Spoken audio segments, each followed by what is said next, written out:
আসসালামু আলাইকুম প্রিয় ভিউয়ার, আজকে আমি আপনাদেরকে দেখাবো যে অ্যাডোবি ফটোশপের মাধ্যমে কিভাবে আপনারা কালার ডকুমেন্টের ফটোকপি করবেন। সাধারণত কালার ডকুমেন্ট ফটোকপি হলে ব্ল্যাক হয়ে যায়।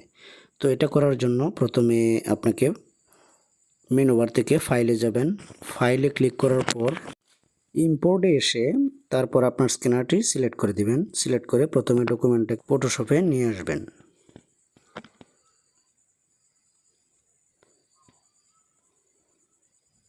তো দেখতে পাচ্ছেন ডকুমেন্টটা এসে গেছে।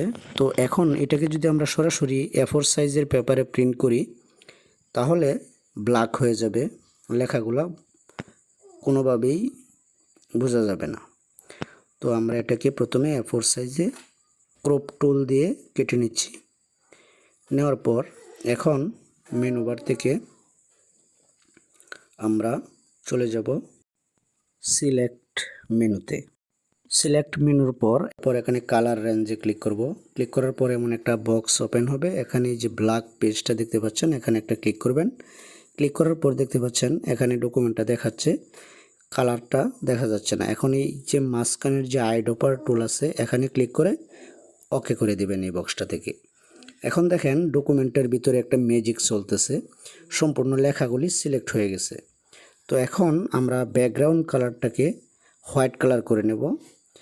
হোয়াইট কালার করে এই যে দেখতে পাচ্ছেন এখানে ব্যাকগ্রাউন্ড কালারটা হোয়াইট আছে। এখন ইরেজার টুল নিব। ব্যাকগ্রাউন্ড যেহেতু আমাদের হোয়াইট আছে, এখন ইরেজার দিয়ে আমরা যে জায়গাগুলিতে ঘোরাবো হোয়াইট হয়ে গেছে। দেখতে পাচ্ছেন ডকুমেন্টটা কত সুন্দর এবং হোয়াইট হয়ে গেছে। তো এখন ম্যাজিক টুলকে এখানে এনে ক্লিক করা মাত্রই এই ম্যাজিকটা থেমে যাবে এবং ডকুমেন্টটাকে আমরা প্রিন্ট করে নিতে পারবো। তো এখন এখান থেকে প্রিন্টার সিলেক্ট করে ফেস সেটআপ করে তারপর ওকে করে দিলাম। দেখতে পাচ্ছেন ডকুমেন্টটা প্রিন্ট হয়ে যাচ্ছে। আশা করি পুরো প্রসেসটা আপনারা বুঝতে পারছেন।